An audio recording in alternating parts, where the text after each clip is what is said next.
ಓಂ ಗಂ ಗಣಪತಗೆ ನಮಃ. ಓಂ ಗುಂ ಗುರುಭ್ಯೋ ನಮಃ. ಓಂ ಗುರವೇ ರಾಘವೇಂದ್ರಾಯ ಭಾರತೀಯತಗೆ ನಮಃ. ಗುಂ ಗುರುಭ್ಯೋ ನಮಃ. ಓಂ ಭಾಸ್ಕರಾಯ ವಿದ್ಮಹೇ ಮಹದ್ಯುತಿಕರಾಯ ಧೀಮಹಿ ತನ್ನೋ ಆದಿತ್ಯಃ ಪ್ರಚೋದಯಾತ್. ನಮಸ್ಕಾರ ವೀಕ್ಷಕರೇ, ಡಿಸೆಂಬರ್ 16ನೇ ತಾರೀಕಿಂದ ಜನವರಿ 14ನೇ ತಾರೀಕಿನ ತನಕ ಧನುರ್ಮಾಸ. ಧನುರ್ಮಾಸ ಅಂದರೆ ರವಿಗ್ರಹ ಧನುರ್ರಾಶಿಯಲ್ಲಿರುವಂತಹ ಒಂದು ಸಮಯ, ಒಂದು ಮಾಸ, ಒಂದು ತಿಂಗಳು. ಆ ಧನುರ್ಮಾಸದ ಒಂದು ವಿಶೇಷವಾದ ಪ್ರಭಾವ ದ್ವಾದಶ ರಾಶಿಗಳ ಮೇಲೂ ಸಹ ಆಗಲಿದೆ. ಅದರಲ್ಲಿ ಮೊದಲನೇದಾಗಿ ನಿಮ್ಮ ರಾಶಿ ಅಂದರೆ ಮೇಷರಾಶಿ. ಮೇಷರಾಶಿಯವರ ಮೇಲೆ ಈ ಧನುರ್ಮಾಸದ ಪ್ರಭಾವ ಅಂದರೆ ರವಿಗ್ರಹದ ಪ್ರಭಾವ ಯಾವ ರೀತಿಯಲ್ಲಿರಲಿದೆ ಅನ್ನುವಂಥದ್ದನ್ನು ಈ ವಿಡಿಯೋದಲ್ಲಿ ನಾನು ನಿಮಗೆ ತಿಳಿಸಿಕೊಡಲಿದ್ದೇನೆ.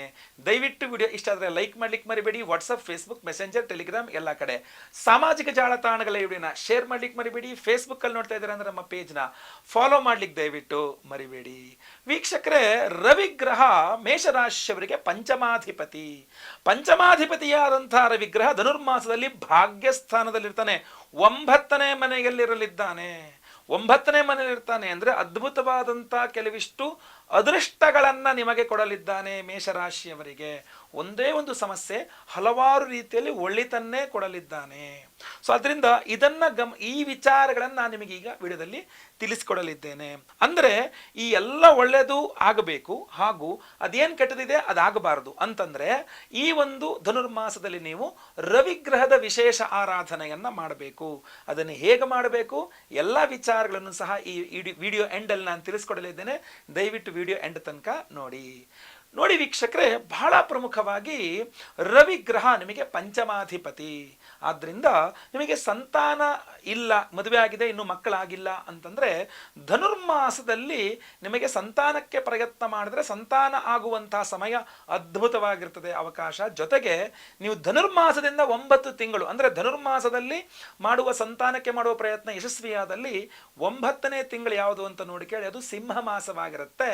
ಆ ಹುಟ್ಟುವ ಮಗುವಿನ ಜಾತಕ, ಗಂಡಾಗಲಿ ಹೆಣ್ಣಾಗಲಿ, ಜಾತಕದಲ್ಲಿ ಸಿಂಹರಾಶಿಯಲ್ಲಿ ರವಿಗ್ರಹ ಇರ್ತಾನೆ. ಜಾತಕದಲ್ಲಿ ಸಿಂಹರಾಶಿಯಲ್ಲಿ ರವಿಗ್ರಹ ಅಂದರೆ ಸ್ವಸ್ಥಾನದಲ್ಲಿ ರವಿಗ್ರಹ ತಂದೆಗೆ ಅದ್ಭುತವಾದಂತಹ ವಿಚಾರವಾಗಿರುತ್ತೆ ಇದು. ಸೊ ಅದರಿಂದ ಸಂತಾನಕ್ಕೆ ಪ್ರಯತ್ನ ಮಾಡುವ ಒಂದು ದಂಪತಿಗಳಿಗೆ ಈ ಒಂದು ಧನುರ್ಮಾಸ ಅದ್ಭುತವಾದಂತಹ ಸಮಯವಾಗಿರುತ್ತೆ. ಅದಕ್ಕೆ ನಿಮಗೆ ಇನ್ನೂ ಅನುಕೂಲವಾಗಿ ಅಂದರೆ ದೈವಾನುಕೂಲವಾಗಲಿ ಅಂತ ನಾವು ಡಿಸೆಂಬರ್ 15ನೇ ತಾರೀಕು ಆಶ್ಲೇಷ ಬಲಿ ಪೂಜೆ, ಸಂತಾನ ಗೋಪಾಲಕೃಷ್ಣ ಹೋಮವನ್ನು ಮಾಡಿ ವಿಶೇಷವಾಗಿ ನಿಮಗೆ ಪ್ರಸಾದಾದಿಗಳನ್ನು ಕಳಿಸ್ಕೊಡಲಿದ್ದೇವೆ. ವಿಡಿಯೋ ಎಂಡ್ ತನಕ ನೋಡಿದ್ರ ಬಗ್ಗೆ ಹೇಳ್ತೇನೆ. ಸಂತಾನಕ್ಕೆ ಪ್ರಯತ್ನ ಮಾಡೋರಿಗೂ ಸಹ ಒಂದು ಅದ್ಭುತವಾದಂಥ, ಯಾಕೆಂದರೆ ವಿಘ್ನಗಳು, ಸಮಸ್ಯೆಗಳು ಉಂಟಾಗದೇ ಇರಲಿ ಅನ್ನುವಂಥ ವಿಚಾರ. ಇನ್ನು ಎರಡನೇ ಪ್ರಮುಖವಾದಂತಹ ವಿಚಾರ ಮೇಷರಾಶಿಯವರಿಗೆ ಏನಪ್ಪ ಅಂತಂದರೆ, ನೀವು ಕೈ ಹಾಕಿದಂತಹ ಕೆಲಸಗಳೆಲ್ಲ ಅದೃಷ್ಟಪೂರ್ವಕವಾಗಿ ಸಕ್ಸಸ್ ಆಗಿಬಿಡುತ್ತೆ ಅಂತ. ಏನಾಗ್ಬಿಡುತ್ತೆ, ಬಹಳಷ್ಟು ಕೆಲಸ ಕಾರ್ಯಗಳನ್ನು ನೀವು ಮಾಡಬೇಕು ಅಂದ್ಕೊಂಡಿರ್ತೀರಿ, ಬಟ್ ತುಂಬ ವಿಘ್ನಗಳು ಎಳೆದಾಡ್ತಾ ಇದೆ, ಕೆಲಸಗಳು ಬೇಗ ಆಗ್ತಾ ಇಲ್ಲ. ಅದು ಸರ್ಕಾರ ಸಂಬಂಧಿತವಾದ ಸರ್ಕಾರದ ಆಫೀಸ್ನಲ್ಲಿ ಆಗಬೇಕಾದ ಕೆಲಸಗಳಾಗಿರಬಹುದು, ಪ್ರೈವೇಟ್ ನಿಮಗೇನೋ ಆಗಬೇಕಾಗಿರ್ತಕ್ಕಂಥ ಕೆಲಸಗಳಾಗಿರಬಹುದು. ನೀವು ಅಷ್ಟು ಈ ಕೆಲಸ ಕೈ ಹಾಕಬೇಕು, ಈ ಕೆಲಸ ಶುರು ಮಾಡಬೇಕು ಅಂದ್ಕೊಂಡ ಕೆಲಸಗಳೆಲ್ಲ ನಿಂತೋಗ್ತದೆ, ಬೇಗ ಆಗ್ತಾ ಇಲ್ಲ ಅಂತ ಅಂದ್ಕೊಂಡ್ರೆ ಅದೃಷ್ಟವಶಾತ್ ಅಂದರೆ ನಿಮ್ಮ ಪ್ರಯತ್ನ ಸ್ವಲ್ಪ ಇದ್ದರೆ ಅದೃಷ್ಟವಶಾತ್ ಒಂದಿಷ್ಟು ಕೆಲಸಗಳು ಬೇಗ ಆದಾಗ ನಿಮಗೆ ಸಂತೋಷವಾಗುತ್ತೆ, ಗೊತ್ತಲ್ವಾ? ಸೊ ಆ ಸಂತೋಷದ ರೀತಿಯಲ್ಲಿ ಅದೃಷ್ಟವಶಾತ್ ಮೇಷರಾಶಿಯವರಿಗೆ ಹಲವಾರು ಕೆಲಸ ಕಾರ್ಯಗಳು ಈ ಧನುರ್ಮಾಸದಲ್ಲಿ ಸಾಧ್ಯತೆಗಳಿದೆ. ರವಿಯ ಆರಾಧನೆಯನ್ನು ಮಾಡಬೇಕು. ನಾವು ಡಿಸೆಂಬರ್ 15ನೇ ತಾರೀಕು ಭಾನುವಾರ ಅಂದರೆ ರವಿಯ ವಾರವೇ ಸಹಸ್ರ ರವಿಶಾಂತಿ ಹೋಮವನ್ನು ಮಾರ್ಗಶೀರ್ಷ ಮಾಸದ ಹುಣ್ಣಿಮೆಗೆ ದಿವಸ ಮಾಡ್ತಾ ಇದ್ದೇವೆ. ವಿಶೇಷ ಪ್ರಸಾದವನ್ನು ಸಹ ಕೊಡ್ತಾ ಇದ್ದೇವೆ. ವಿಡಿಯೋ ಎಂಡ್ ತನಕ ನೋಡಿದ್ರೆ ಖಂಡಿತವಾಗಿ ನಿಮಗೆ ಗೊತ್ತಾಗಲಿದೆ. ಒಂದು ಸುಲಭ ಪರಿಹಾರವನ್ನು ಸಹ ತಿಳಿಸಿದ್ದೇನೆ. ನಿಮಗೆ ಕೇಳಿ ಯಾವುದಾಗುತ್ತೋ ಅದು ಮಾಡ್ಕೊಳ್ಳಿ, ಯಾವುದೇ ಒತ್ತಾಯ ಖಂಡಿತವಾಗಿ ಇಲ್ಲ. ನೆಕ್ಸ್ಟ್, ಮೂರನೆಯದಾಗಿ ರವಿಗ್ರಹ ಭಾಗ್ಯಸ್ಥಾನದಲ್ಲಿರ್ತಾನೆ. ಭಾಗ್ಯಸ್ಥಾನದಲ್ಲಿ ರವಿಗ್ರಹ ನಿಮಗೆ ಅದೃಷ್ಟಗಳನ್ನು ಕೊಡತಕ್ಕಂತಹ ಒಂದು ಸ್ಥಾನದಲ್ಲಿ ರವಿಗ್ರಹ ಇದ್ದಾನೆ ಅಂತಂದರೆ, ಬಹಳ ಪ್ರಮುಖವಾಗಿ ನೀವು ಮೇಷರಾಶಿಯವರಾಗಿದ್ದು ಗೌರ್ಮೆಂಟ್ ಜಾಬಿಗೆ ಪ್ರಯತ್ನ ಮಾಡ್ತಾ ಇದ್ದೀರಾ ಅಂದರೆ, ಅಥವಾ ನೀವು ಮೇಷರಾಶಿಯವರಾಗಿದ್ದು ಈ ಸರ್ಕಾರದ ಟೆಂಡರ್ಗಳನ್ನು ತೆಗೆದುಕೊಂಡು ಕೆಲಸ ಮಾಡಿ ಕೊಡ್ತಕ್ಕಂಥವ್ರಿದ್ರಲ್ಲ, ಅಂದರೆ ಈ ಟೆಂಡರ್ ನನಗೆ ಆದರೆ ಚೆನ್ನಾಗಿತ್ತು ಅಂತ ಪ್ರಯತ್ನ ಮಾಡ್ತಕ್ಕಂಥವರಾಗಿದ್ದರೆ ಅದೆಲ್ಲ ಕಾರ್ಯಗಳು ಸಹ ಅದೃಷ್ಟವಶಾತ್ ನಿಮಗೆ ಆಗುವ ಸಾಧ್ಯತೆ ತೀರಾ ಜಾಸ್ತಿ ಇದೆ ರವಿಯ ಬಲದಿಂದಾಗಿ. ರವಿಯ ಆರಾಧನೆ ಮಾಡಿಕೊಂಡ್ರೆ ಈ ಕೆಲಸ ಯಾಕಂದ್ರೆ ರವಿ ಸ್ವತಃ ಉದ್ಯೋಗಕಾರಕ, ಎರಡನೇದಾಗಿ ಅದೃಷ್ಟವನ್ನ ಕೊಡ್ತಾನೆ ಅಂದ್ರೆ ಉದ್ಯೋಗದ ವಿಚಾರದಲ್ಲಿ ಅದೃಷ್ಟವನ್ನ ಕೊಡ್ತಾನೆ ಅಂತ ತೆಗೆದುಕೊಳ್ಳಬಹುದು. ಅದೃಷ್ಟವಶಾತ್ ಸಿಕ್ಕರೆ ಸಿಗಲಿ, ನೋಡೋಣ, ಒಂದು ಪ್ರಯತ್ನ ಮಾಡೋಣ ಅಂತ ನೀವು ಸರ್ಕಾರದ ಉದ್ಯೋಗಕ್ಕೆ ಪ್ರಯತ್ನ ಮಾಡಬಹುದು, ಅಥವಾ ಸರ್ಕಾರದ ಟೆಂಡರ್ಗಳಿಗೆ ಪ್ರಯತ್ನ ಮಾಡಬಹುದು, ಅಥವಾ ನಾವು ಪ್ರೈವೇಟ್ ಜಾಬಲ್ಲಿ ಆಲ್ರೆಡಿ ಇದೀವಿಗಳೇ ನಮಗೇನು ಅಂತಂದ್ರೆ ನೀವು ಪ್ರಮೋಷನ್ಗೋಸ್ಕರ ಟ್ರೈ ಮಾಡಬಹುದು. ಸ್ಯಾಲ್ರಿ ಹೈಕ್ ಬಗ್ಗೆ ನಾನು ಅಷ್ಟು ಗೊತ್ತಿಲ್ಲ, ಬಟ್ ಪ್ರಮೋಷನ್ ಮೂಲಕ ಸ್ಯಾಲ್ರಿ ಹೈಕ್ ಆಟೋಮೆಟಿಕಲಿ ಸಿಗುತ್ತೆ ಅಂದರೆ ವೆರಿ ಗುಡ್ ಅಲ್ವಾ. ಬಟ್ ಪ್ರಮೋಷನ್ಗೆ ಅದ್ಭುತವಾದಂಥ ಪ್ರಯತ್ನವನ್ನು ಖಂಡಿತವಾಗಿ ನೀವು ಮಾಡಬಹುದು. ಅಷ್ಟೇ ಅಲ್ಲ, ನೀವು ಮೇಷರಾಶಿಯವರಾಗಿ ರಾಜಕೀಯದಲ್ಲಿದ್ದರೆ, ಅಥವಾ ರಾಜಕೀಯ ಅಂತಲ್ಲ, ನೀವು ಎಲ್ಲೇ ಒಂದು ಈಗೇನಾಗುತ್ತೆ, ಒಂದು ಪ್ರೈವೇಟ್ ಫರ್ಮಲ್ಲಿ ನೀವು ಕೆಲಸ ಮಾಡೋರಾಗಿದ್ರು ಅಲ್ಲೂ ಒಂದು ಗುಂಪುಗಾರಿಕೆ ಇರುತ್ತೆ, ಒಂದು ಲೀಡರ್ಶಿಪ್ ಬೇಕು ನಿಮಗೆ ಅಂತಂದಾಗ ನೀವು ರವಿಯ ಆರಾಧನೆಯನ್ನು ಈ ಒಂದು ಧನುರ್ಮಾಸದಲ್ಲಿ ಮಾಡ್ತಕ್ಕಂಥದ್ದು ಬಹಳ ಅದ್ಭುತವಾದ ಪರಿಹಾರ ನಿಮಗೆ ಕೊಡುತ್ತೆ, ಕೆಲಸ ಆಗುತ್ತೆ ಬೇಗ ಅಂತ ಆಯ್ತಲ್ವಾ. ನೆಕ್ಸ್ಟ್ ಇನ್ನೂ ಒಂದೇನಪ್ಪ ಅಂತಂದರೆ, ಕೆಲವರಿಗೆ ಈ ಟ್ಯಾಕ್ಸೇಷನ್ ಪ್ರಾಬ್ಲಮ್, ರಿಟರ್ನ್ಸ್ ಪ್ರಾಬ್ಲಮ್ ಆಗಿಬಿಟ್ಟಿರುತ್ತೆ. ಸೊ ಸರ್ಕಾರದಿಂದ ವಾಪಸ್ ಮರುಪಾವತಿ ಆಗಬೇಕಾಗಿರ್ತದೆ, ಒಂದು ಸರ್ಕಾರದಿಂದ ದುಡ್ಡು ವಾಪಸ್ ಬರಬೇಕಾಗಿರುತ್ತೆ, ನೀವು ಕಳ್ಕೊಂಡಿರ್ತೀರಿ ನೀವು. ಸೊ ಅಂಥವರಿಗೂ ಸಹ ಮೇಷರಾಶಿಯವರಿಗೂ ತುಂಬ ಅನುಕೂಲವಾಗಲಿದೆ. ಆಮೇಲೆ ಈಗ ಎಷ್ಟೋ ಜನ ಮೇಷರಾಶಿಯವರು ಇನ್ಶೂರೆನ್ಸ್ಗಳಿಗೆ ಕ್ಲೈಮ್ ಮಾಡಿರ್ತೀರಲ್ಲ, ಇನ್ಶೂರೆನ್ಸ್ಗಳಿಗೆ ಅಲ್ಲಿ ಇನ್ಶೂರೆನ್ಸ್ ಕ್ಲೈಮ್ ಮಾಡಿದ್ದು ವಾಪಸ್ ರಿವರ್ಸ್ ಬ್ಯಾಕ್ ಆಗಿ ಬಂದ್ಬಿಡ್ಬೇಕು, ನಿಮಗೆ ದುಡ್ಡು ಕ್ಲೈಮ್ ಮಾಡಿರೋ ದುಡ್ಡು ಸೆಟ್ಲ್ ಆಗಿಬಿಡ್ಬೇಕಂದ್ರೆ ಅದಕ್ಕೂ ಸಹ ನಿಮಗೆ ರವಿಯ ಆರಾಧನೆಯಿಂದ ಅನುಕೂಲವಾಗಲಿದೆ.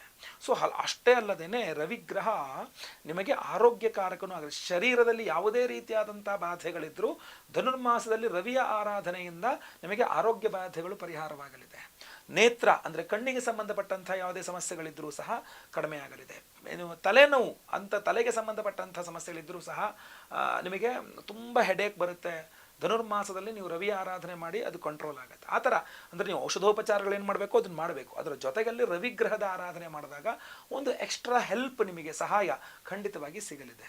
ಅದರಿಂದ ಭಕ್ತಿ ಶ್ರದ್ಧಾಪೂರ್ವಕವಾಗಿ ಧನುರ್ಮಾಸದಲ್ಲಿ ರವಿಯ ಆರಾಧನೆಯನ್ನು ಮಾಡಬೇಕಾಗತ್ತೆ.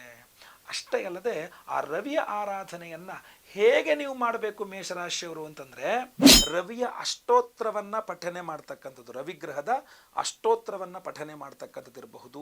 ಆಮೇಲೆ ಆದಿತ್ಯ ಹೃದಯ ಸ್ತೋತ್ರವನ್ನು ಮಂತ್ರ ಪಠನೆಯನ್ನು ಆದಿತ್ಯ ಹೃದಯ ಸ್ತೋತ್ರ ಏನಿರುತ್ತಲ್ಲ ಅದನ್ನು ಪ್ರತಿದಿನ ಬೆಳಗ್ಗೆ ಎದ್ದು ಸ್ನಾನ ಮಾಡಿಕೊಂಡು ಬೆಳಗ್ಗೆ ಸೂರ್ಯೋದಯದ ಸಮಯದಲ್ಲಿಯೇ ಮಾಡಬೇಕು. ಬೆಳಗ್ಗೆ ಸೂರ್ಯೋದಯ ಸಮಯದಲ್ಲಿ ಬೆಳಗ್ಗೆ ಎದ್ದು ಆದಿತ್ಯ ಹೃದಯ ಸ್ತೋತ್ರ ಪಠನೆ ಹಾಗೂ ರವಿಗ್ರಹದ ಅಷ್ಟೋತ್ರ ಪಠನೆ ಮಾಡುವಂಥದ್ದು ಅದ್ಭುತವಾದಂತಹ ಒಂದು ಏನು ನಿಮಗೆ ಬಲವನ್ನು ಕೊಡುತ್ತೆ, ರವಿ ಬಲವನ್ನು ಕೊಡುತ್ತೆ.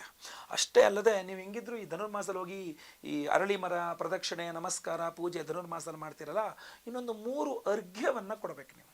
ಒಂದು ಬೆಳಗ್ಗೆ ಬೇಗ ಎದ್ದು ಸ್ನಾನ ಮಾಡಿಕೊಂಡು ಬೊಗಸೆಯಲ್ಲಿ ಒಂದು ಒಗೆದಾಕಿರುವ ಮಡಿಯ ಬಟ್ಟೆಯನ್ನು ಉಟ್ಕೊಳ್ಬೇಕು, ಕಾಟನ್ ಉಟ್ಕೊಂಡ್ರೆ ತುಂಬ ಒಳ್ಳೆಯದು. ಬೊಗಸೆಯಲ್ಲಿ 3 ಬೊಗಸೆ ನೀರನ್ನು ತಗೊಂಡು, ಮೊದಲನೇ ಬೊಗಸೆ ನೀರು ತಗೊಂಡ ಹಾಗೂ ಮಂತ್ರವನ್ನು ಹೇಳಬೇಕು.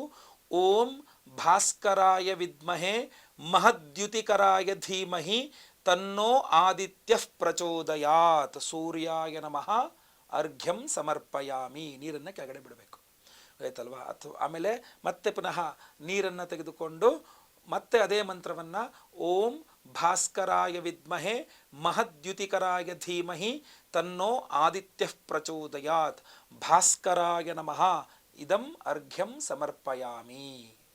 ಮತ್ತೆ 3ನೇ ಸಲ ಮತ್ತೆ ಪುನಃ ನೀರನ್ನು ತೆಗೆದುಕೊಂಡು ಮತ್ತೆ ಪುನಃ ಸೂರ್ಯ ಗಾಯತ್ರಿಯನ್ನು ಹೇಳಿಕೊಂಡು ಸೂರ್ಯಾಯ ನಮಃ ಅರ್ಘ್ಯಂ ಸಮರ್ಪಯಾಮಿ, ಭಾಸ್ಕರಾಯ ನಮಃ, ಸೂರ್ಯಾಯ ನಮಃ ಎಲ್ಲದೂ ಸಹ ರವಿಯ ಒಂದು ಹೆಸರುಗಳೇ. ಆದ್ದರಿಂದ 3 ಅರ್ಘ್ಯವನ್ನು ಕೊಡ್ತಕ್ಕಂಥದ್ದು ಇದೆಯಲ್ಲ, ಇದು ಅದ್ಭುತವಾದಂತಹ ಒಂದು ಶ್ರೇಯೋಭಿವೃದ್ಧಿಯನ್ನು ಕೊಡುತ್ತೆ ನಿಮಗೆ.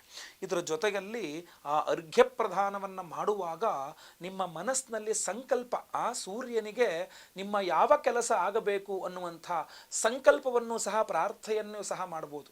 ಆಗ ನಿಮಗೇನಾದ್ರು ಬಿಲ್ಪತ್ರೆ ಸಿಕ್ಕಿದ್ರೆ ಆ ಅರ್ಘ್ಯದ ನೀರಿನಲ್ಲಿ ಒಂದು ಬಿಲ್ಪತ್ರೆಯನ್ನು 4 ಅಕ್ಷತೆಯನ್ನು ಸಹ ಹಾಕ್ಕೊಂಡು, ಕೆಂಪು ಅಕ್ಷತೆ, ಕುಂಕುಮದಲ್ಲಿ ಅಕ್ಷತೆ, ಅರಿಶಿನದಲ್ಲ ಕುಂಕುಮ ಅಕ್ಷತೆಯನ್ನು ಮಾಡಿ ಅದನ್ನು ಸಹ ಹೀಗೆ ಅದನ್ನು ಸೇರಿಸಿಕೊಂಡು ಬಿಡ್ತಕ್ಕಂಥದ್ದು, ಅರ್ಘ್ಯ ಪ್ರದಾನ ಮಾಡ್ತಕ್ಕಂಥದ್ದು ಸಹ ಬಹಳ ಅದ್ಭುತವಾದಂಥ ಶಸ್ತ್ರ ಸಿಗ್ತದೆ ನಿಮಗೆ. ಅದರಿಂದ ಬಿಲ್ವ ಪತ್ರ ಇದ್ದರೆ ಇಟ್ಕೊಳ್ಳಿ, ಇಲ್ಲಾಂದ್ರೆ ಪರವಾಗಿಲ್ಲ, ಬರೀ ನೀರಾದರೂ ಪರವಾಗಿಲ್ಲ. ಅಕ್ಷತೆ ಹಾಕೋದಿದ್ರೆ ಕೆಂಪು ಅಕ್ಷತೆಗಳನ್ನು ತೆಗೆದುಕೊಂಡು ಭಾಸ್ಕರನಿಗೆ ನೀರು ಹಾಗೂ ಅಕ್ಷತೆ ಸಹಿತವಾಗಿ ಅರ್ಘ್ಯ ಪ್ರದಾನವನ್ನು ಮಾಡಿ ಸೂರ್ಯನಲ್ಲಿ ಪ್ರಾರ್ಥನೆಯನ್ನು ಮಾಡಿಕೊಳ್ತಕ್ಕಂಥದ್ದು. ಸೊ ಬೆಳಗ್ಗೆ ಬೇಗ ಏಳಬೇಕು ಹಾಗೂ ಸೂರ್ಯನ ಅಷ್ಟೋತ್ತರ ಹಾಗೂ ಆದಿತ್ಯ ಹೃದಯ ಸ್ತೋತ್ರ ಪಠನೆ ಮಾಡಿ 3 ಅರ್ಘ್ಯಗಳನ್ನು ಪೂರ್ವಾಭಿಮುಖವಾಗಿ ಸೂರ್ಯನಿಗೆ ಬಿಡಬೇಕು. ಈ ಥರ ಆಯ್ತಲ್ವಾ? ಮನೆಯ ಮೇಲೆ ನೀವು ಹೋಗಿ ನಿಮ್ಮ ಟೆರೆಸ್ ಮೇಲೆ ಹೋಗಿ ಬಿಡಬಹುದು, ಅಥವಾ ನಿಮ್ಮ ಮನೆಯಲ್ಲಿ ದೇವ್ರ ಮನೆಯಲ್ಲೇ ಪೂರ್ವಾಭಿಮುಖವಾಗಿ ಕುಳಿತುಕೊಂಡು ಬಿಡಬಹುದು. ಇಲ್ಲ ನಿಮ್ಮ ಮನೆ ಹತ್ರ ಅರಳಿ ಮರ ಇದ್ದರೆ ಅಲ್ಲಿ ಹೋಗಿ ಪ್ರದಕ್ಷಿಣೆ ನಮಸ್ಕಾರ ಮಾಡಿಕೊಂಡು ಅಲ್ಲಿ ಕೂಡ ಇದನ್ನು ಸಮರ್ಪಣೆ ಮಾಡಬಹುದು. ಹೀಗೆ ಅರ್ಘ್ಯ ಪ್ರದಾನವನ್ನು ಮಾಡುವುದರ ಮೂಲಕ ಖಂಡಿತವಾಗಿ ಅದ್ಭುತವಾದ ರವಿಯ ಬಲವನ್ನು ಪಡೆದುಕೊಂಡು ನಿಮ್ಮ ಇಷ್ಟಾರ್ಥ ಸಿದ್ಧಿಯಾಗಲಿದೆ. ನೀವು ಶ್ರದ್ಧಾಭಕ್ತಿಯಿಂದ ಈ ಒಂದು ಧನುರ್ಮಾಸದಲ್ಲಿ ಈ ಥರ ಒಂದು ನಿತ್ಯ ದೇವತಾರ ರವಿಗ್ರಹದ ಆರಾಧನೆ ಮಾಡಿಕೊಳ್ಳುವುದರ ಮೂಲಕ ನಿಮ್ಮ ಸಮಸ್ಯೆಗಳಿಗೆ ನೀವು ಪರಿಹಾರ ಮಾಡಿಕೊಳ್ಬಹುದು. ಅಷ್ಟೇ ಅಲ್ಲದೆ ನೀವು ಇನ್ನೂ ವಿಶೇಷವಾಗಿ, ಯಾಕೆಂದರೆ ಬಹಳಷ್ಟು ಜನಕ್ಕೆ ನಾವು ಕೆಲಸಕ್ಕೆ ಹೋಗಬೇಕು ಅಥವಾ ಏನಾಗುತ್ತೆ ಬಿಸ್ನೆಸ್ ಅಂಗಡಿಗೆ ಹೋಗಬೇಕು, ಬೇರೆ ಬೇರೆ ಕೆಲಸಗಳಿದೆ, ಬೇರೆ ಬೇರೆ ಊರಿಗೆ ತಿರುಗ್ತಾ ಇರ್ತೀವಿ. ನಮ್ಮ ಕೈ ಇದೆಲ್ಲ ಮಾಡೋಕ್ಕಾಗಲ್ಲ. ಒಂದು ವಿಶೇಷವಾದ ಪರಿಹಾರ ನೀವು ಹೇಳಿ ಅಂದರೆ, ಅಥವಾ ನಾವು ವಿಶೇಷವಾಗಿ ನಿಮಗೋಸ್ಕರ ಅಂದರೆ ಮೇಷರಾಶಿಯವರ ಧನುರ್ಮಾಸದಲ್ಲಿ ನೀವು ಅಂದ್ಕೊಂಡಿದ್ದೆಲ್ಲ ಸಾಧ್ಯ ಸಿಗಬೇಕು, ಆ ರವಿಯ ಬಲ ನಿಮಗೆ ಸಿಗಬೇಕು, ನಿಮಗೆ ಖಂಡಿತವಾಗಿ ಅನುಕೂಲವಾಗಬೇಕು ಅನ್ನುವ ದೃಷ್ಟಿಯಿಂದ ನಾವು ವಿಶೇಷವಾಗಿ ನಿಮಗೋಸ್ಕರ ಮಾಡ್ತಾ ಇರುವಂತಹ ವಿಶೇಷವಾದ ಪರಿಹಾರ ಏನಪ್ಪಾ ಅಂತಂದ್ರೆ, ಡಿಸೆಂಬರ್ 15ನೇ ತಾರೀಕು ಭಾನುವಾರ ಅಂದರೆ ರವಿಯ ವಾರ, ಅವತ್ತೇ ಹುಣ್ಣಿಮೆ ಆಯ್ತಲ್ವ? ಮಾರ್ಗಶೀರ್ಷ ಮಾಸದ ಹುಣ್ಣಿಮೆ, ಅದ್ಭುತವಾದಂತಹ ದಿವಸ. ಸೊ ಅದರಿಂದ ಅವತ್ತಿನ ದಿವಸವೇ ನಾವು 1008 ಸಂಖ್ಯೆಯಲ್ಲಿ ರವಿಗ್ರಹಕ್ಕೆ ವಿಶೇಷವಾಗಿ ಹೋಮವನ್ನು ಮಾಡ್ತಾ ಇದ್ದೇವೆ. ಅಷ್ಟೇ ಅಲ್ಲ, ಲಕ್ಷ್ಮೀನಾರಾಯಣ ಹೃದಯ ಹೋಮವನ್ನು ಮಾಡ್ತಾ ಇದ್ದೇವೆ. ಕಮಲ ಪುಷ್ಪಗಳನ್ನು ತೆಗೆದುಕೊಂಡು ಅದನ್ನು ಜೇನುತುಪ್ಪದಲ್ಲಿ ಅದ್ದಿ ಲಕ್ಷ್ಮೀನಾರಾಯಣ ಹೃದಯ ಮಂತ್ರಗಳಿಂದ ಹೋಮವನ್ನು ಮಾಡ್ತಾ ಇದ್ದೇವೆ. ಲಕ್ಷ್ಮೀನಾರಾಯಣ ಹೃದಯ ಮಂತ್ರಗಳಿಂದ ಹೋಮ ಮಾಡಿದಾಗ ಅದು ಏನು ಮಾರ್ಗಶೀರ್ಷ ಮಾಸಾನಾಂ ಮಾರ್ಗಶೀರ್ಷ ಮಹಾವಿಷ್ಣುವಿನ ಮಾಸ ಅದು. ಸೊ ಅದರಿಂದ ಅಂಥ ಅದ್ಭುತವಾದ ಮಹಾವಿಷ್ಣುವಿನ ಮಾಸದ ಮಾರ್ಗಶೀರ್ಷ ಪೌರ್ಣಿಮೆ, ಮಾರ್ಗಶೀರ್ಷ ಮಾಸದ ಹುಣ್ಣಿಮೆಯಂದು ನಾವು ಆ ವಿಶೇಷವಾಗಿ ಲಕ್ಷ್ಮೀನಾರಾಯಣ ಹೃದಯ ಹೋಮವನ್ನು ಮಾಡಿ ಸಹಸ್ರ ವಿಶಾಂತಿ 1008 ಸಂಖ್ಯೆಯಲ್ಲಿ ರವಿಗ್ರಹಕ್ಕೆ ಹೋಮವನ್ನು ಮಾಡಿ. ಅಷ್ಟೇ ಅಲ್ಲ, ದತ್ತ ಜಯಂತಿಯೂ ಸಹ ಇರ್ತದೆ. ಸೊ ಆದ್ದರಿಂದ ಗುರು ದತ್ತಾತ್ರೇಯರ ಹೋಮವನ್ನು ಸಹ ಮಾಡ್ತಾ ಇದ್ದೇವೆ. ಜೊತೆಗೆ ಸಂತಾನ ಗೋಪಾಲಕೃಷ್ಣ ಹೋಮ, ಆಶ್ಲೇಷ ಬಲಿಪೂಜೆ, ಸರ್ಪಶಾಂತಿ ಹೋಮ, ಗುರುಶಾಂತಿ, ಶನಿಶಾಂತಿ ಸಹಿತ ಮಹಾನವಗ್ರಹ ಶಾಂತಿ ಹೋಮಗಳನ್ನೆಲ್ಲ ಮಾಡ್ತಾ ಇದ್ದೇವೆ. ದಯವಿಟ್ಟು ಸಂಕಲ್ಪ ಸೇವೆಗೆ ಹೆಸರು ಕೊಡೋರು ಸ್ಕ್ರೀನ್ ಮೇಲೆ ಕಾಣಿಸ್ತಾ ಇರ್ತಕ್ಕಂಥ ನಂಬರ್ಗೆ ನಿಮ್ಮ ಹೆಸರು, ಗೋತ್ರ ಗೊತ್ತಿದ್ರೆ ಗೋತ್ರ, ನಕ್ಷತ್ರ ಗೊತ್ತಿದ್ರೆ ನಕ್ಷತ್ರ, ನಿಮ್ಮ ರಾಶಿ ಹಾಗೂ ನಿಮ್ಮ ವಿಳಾಸಗಳನ್ನು ವಾಟ್ಸಪ್ ಮಾಡ್ಕೊಳ್ಬಹುದು. ಈ ಬಾರಿಯ ವಿಶೇಷವಾದಂತಹ ಪ್ರಸಾದ ಏನು ಗೊತ್ತಾ? ನಾವು ವರ್ಷಕ್ಕೆ ಇಡೀ ವರ್ಷದ ಒಂದು ನ್ಯೂ ಇಯರ್ ಗಿಫ್ಟ್ ಥರ ಇರಬೇಕು, ಇಡೀ ವರ್ಷ ಧಾರಣೆ ಮಾಡ್ಕೊಳ್ಳೋಕೆ ಅನುಕೂಲವಾಗಬೇಕು ಅಂತ ಒಂದು ಅದ್ಭುತವಾದಂತಹ ಉಪರತ್ನಗಳ ನವರತ್ನಮಾಲೆಯನ್ನು ಕೊಡ್ತಾ ಇದ್ದೇವೆ. ಇದನ್ನು 2023ನೇ ಇಸ್ವಿಯಲ್ಲಿ ಒಂದು ಸಲ ಕೊಟ್ಟಿದ್ವಿ. ಯಾಕೆಂದರೆ ಉಪರತ್ನಗಳ ಮಾಲೆ ವರ್ಷಕ್ಕೊಮ್ಮೆ ಆದರೂ ಅದನ್ನು ಬದಲಾಯಿಸ್ಕೊಳ್ಬೇಕು. ಇದು ಮತ್ತೆ ಪುನಃ ಹೊಸದಾಗಿ ನಾವು ಒಂದು ಉಪರತ್ನಗಳ ಒರಿಜಿನಲ್ ಉಪರತ್ನಗಳ ನವರತ್ನ ಮಾಲೆಯನ್ನು ನಾವು ಕೊಡ್ತಾ ಇದ್ದೇವೆ. ಇದು ಪ್ರತಿಯೊಬ್ಬರೂ ಸಹ ಧಾರಣೆ ಮಾಡ್ಕೊಳ್ಬಹುದು. ನನ್ನ ಜಾತಕದಲ್ಲಿ ಆ ಗ್ರಹ ಸರಿ ಇಲ್ವೇನೋ, ಈ ಗ್ರಹ ಸರಿ ಇಲ್ವೇನೋ, ಇದು ಆ ಥರ ತೊಂದರೆ ಇಲ್ಲ. ಯಾವುದೇ ಗ್ರಹ, ಯಾವುದೇ ರಾಶಿ, ಯಾವುದೇ ನಕ್ಷತ್ರದವರಿದ್ದರೂ ನವರತ್ನಗಳನ್ನು ಪ್ರತಿಯೊಬ್ಬರೂ ಸಹ ಧಾರಣೆ ಮಾಡ್ಕೊಳ್ಬಹುದು. ಅದರಲ್ಲೂ ಇದು ಉಪರತ್ನಗಳ ರತ್ನಮಾಲೆ ಆದ್ದರಿಂದ ಪ್ರತಿಯೊಬ್ಬರೂ ಸಹ ನೀವು ಇದನ್ನು ಧಾರಣೆ ಮಾಡ್ಕೊಳ್ಬಹುದು. ಸೊ ನಮ್ಮ ಡಿಸೆಂಬರ್ 15ನೇ ತಾರೀಕಿನ ಮಾರ್ಗಶೀರ್ಷ ಮಾಸದ ಹುಣ್ಣಿಮೆಗೆ ಒಂದು ಅದ್ಭುತವಾದಂತಹ ಲಕ್ಷ್ಮೀನಾರಾಯಣ ಹೋಮ, ಸಹಸ್ರ ರವಿಶಾಂತಿ ಹೋಮ, ಗುರುದತ್ತಾತ್ರೇಯ ಹೋಮ, ಎಲ್ಲ ಹೋಮಗಳಿಗೆ ಆಶ್ಲೇಷ ಬಲಿ ಪೂಜೆ, ಸರ್ಪಶಾಂತಿ ಹೋಮ, ಇದು ಎಲ್ಲ ಹೋಮಗಳಿಗೆ ಸಂಕಲ್ಪ ಸೇವೆ ಕೊಡ್ತಕ್ಕಂಥ ಪ್ರತಿಯೊಬ್ಬರಿಗೂ ಒಂದೇ ಸಂಕಲ್ಪ ಸೇವೆ, ಎಲ್ಲ ಹೋಮಗಳು ಅದರಲ್ಲೇ ಬಂತು. ಒಬ್ಬರಿಗೆ ಒಂದು ಪ್ರಸಾದ ಸ್ವರೂಪವಾಗಿ ಒರಿಜಿನಲ್ ಉಪರತ್ನಗಳ ನವರತ್ನ ಮಾಲೆಯನ್ನು ಕೊಡ್ತಾ ಇದ್ದೇವೆ. ದಯವಿಟ್ಟು ಸಂಕಲ್ಪ ಸೇವೆಗೆ ಹೆಸರು ಕೊಡೋರು ಸ್ಕ್ರೀನ್ ಮೇಲೆ ಕಾಣಿಸ್ತಾ ಇರತಕ್ಕಂಥ ನಂಬರ್ಗೆ ನಿಮ್ಮ ಹೆಸರು, ಗೋತ್ರ ಗೊತ್ತಿದ್ರೆ ಗೋತ್ರ, ನಕ್ಷತ್ರ ಗೊತ್ತಿದ್ರೆ ನಕ್ಷತ್ರ, ನಿಮ್ಮ ರಾಶಿ ಹಾಗೂ ನಿಮ್ಮ ವಿಳಾಸಗಳನ್ನು ವಾಟ್ಸಪ್ ಮಾಡ್ಕೊಳ್ಳಿ. ಅವತ್ತಿನ ದಿವಸ ಲೈವಲ್ಲಿ ನಿಮ್ಮ ಹೆಸರು ಸಂಕಲ್ಪ ಆಗುತ್ತೆ. ಎಲ್ಲ ಹೋಮಗಳು ಲೈವ್ ನೋಡ್ತೀರಾ. ಹಾಗೂ ಪ್ರಸಾದ ಸ್ವರೂಪ ಎಲ್ಲ ಹೋಮಗಳ ಭಸ್ಮ, ನಾಗಾರಾಧನೆ, ಅರಿಶಿನ ಪ್ರಸಾದ ಹಾಗೂ ಈ ಒರಿಜಿನಲ್ ಉಪರತ್ನಗಳ ನವರತ್ನ ಮಾಲೆ ಪ್ರತಿಯೊಬ್ಬರಿಗೂ ಸಹ ನಾವು ಸ್ಪೀಡ್ ಪೋಸ್ಟ್ ಮೂಲಕ ನಾವು ಕಳುಹಿಸಿಕೊಡುವ ವ್ಯವಸ್ಥೆಯನ್ನು ಮಾಡಲಿದ್ದೇವೆ. ಸೊ ದಯವಿಟ್ಟು ಸಂಕಲ್ಪ ಸೇವೆಗೆ ಹೆಸರು ಕೊಡೋರು ಬೇಗ ಬೇಗ ನಿಮ್ಮ ಹೆಸರು, ಗೋತ್ರ, ನಕ್ಷತ್ರ, ರಾಶಿ, ವಿಳಾಸ ಎಲ್ಲದೂ ಸಹ ಏನು ಗೊತ್ತಿದ್ರೆ ಅದು ಸ್ಕ್ರೀನ್ ಮೇಲೆ ಕಾಣಿಸೋ ನಂಬರ್ಗೆ ವಾಟ್ಸಪ್ ಮಾಡ್ಕೊಳ್ಳಿ ಬೇಗ. ಯಾಕಂದರೆ ಲಿಮಿಟೆಡ್ ಸ್ಟಾಕ್ ಇರ್ತದೆ.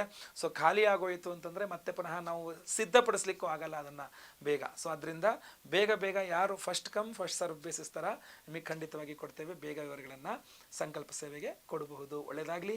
ವಿಡಿಯೋ ಇಷ್ಟ ಆದರೆ ದಯವಿಟ್ಟು ಲೈಕ್ ಮಾಡ್ಲಿಕ್ಕೆ ಮರಿಬೇಡಿ. ವಾಟ್ಸಪ್, ಫೇಸ್ಬುಕ್, ಮೆಸೆಂಜರ್, ಟೆಲಿಗ್ರಾಮ್ ಎಲ್ಲ ಕಡೆ ಸಾಮಾಜಿಕ ಜಾಲತಾಣಗಳಲ್ಲಿ ವಿಡಿಯೋನ ಶೇರ್ ಮಾಡ್ಲಿಕ್ಕೆ ಮರಿಬೇಡಿ. ಇನ್ನು ಸಬ್ಸ್ಕ್ರೈಬ್ ಮಾಡ್ಕೊಳ್ಳಿಲ್ಲ ಅಂದರೆ ಕೆಳಗಡೆ ಸಬ್ಸ್ಕ್ರೈಬ್ ಅಂತ ಬರುತ್ತೆ, ಸಬ್ಸ್ಕ್ರೈಬ್ ಮಾಡ್ಕೊಳ್ಳಿ.